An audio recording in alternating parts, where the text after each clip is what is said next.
ॐ गजाननाय नमः।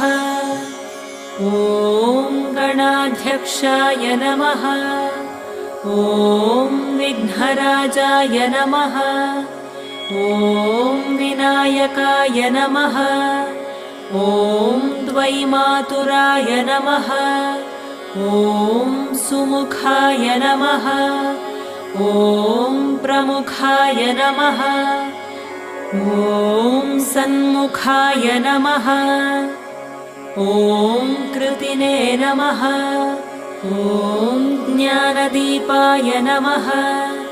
ॐ सुखनिधये नमः। ॐ सुराध्यक्षाय नमः। ॐ सुरारिभिदे नमः।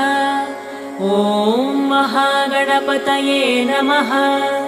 ॐ मान्या